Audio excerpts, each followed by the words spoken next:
On November 15th, the Pentagon announced that it completed its fourth consecutive annual audit and received a fourth consecutive failing opinion.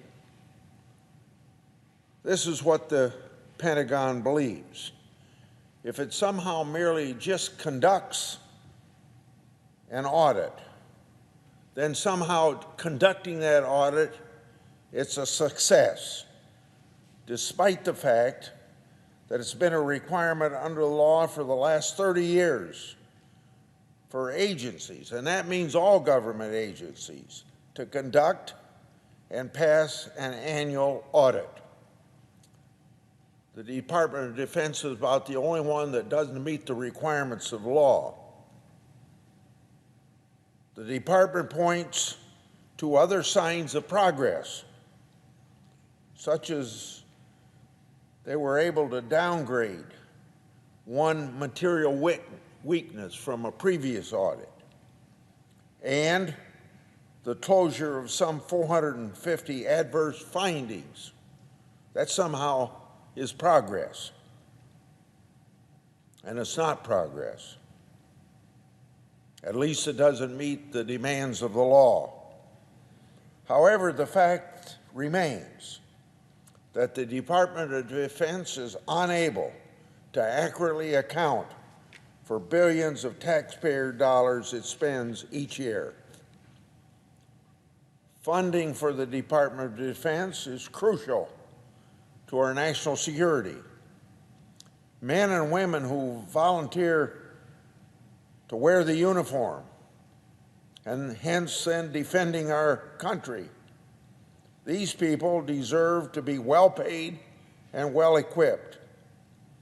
In light of the rising threats around the globe, it's more crucial than ever that not $1 is lost to fraud, waste, and abuse. A clean audit, which the Defense Department hasn't ever had, is the key to whether Department of Defense money is spent responsibly. A key underlying problem to the continued failed audits is the financial management systems used by the various military departments. The Department of Defense uses hundreds of different financial systems that are outdated and are unable to communicate with each other. They cannot generate reliable transaction data and are not auditable.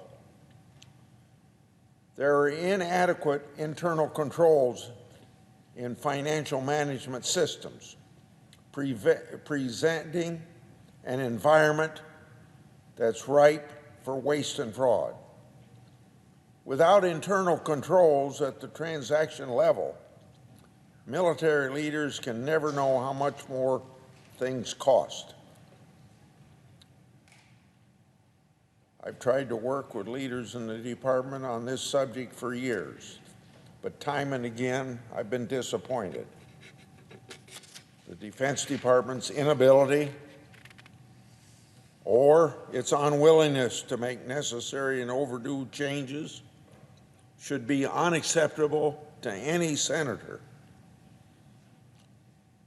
I filed an amendment to the bill before the Senate this year to address the root cause of the Pentagon's failed audits. The underlying bill provides for an independent commission tasked with examining the budgeting and planning processes at the Pentagon.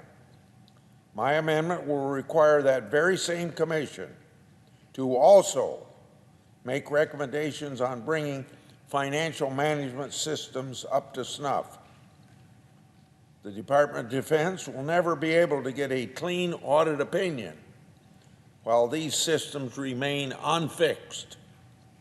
And the Department of Defense has demonstrated an inability or unwillingness to deploy an accounting system capable of capturing payment transactions and generating reliable data.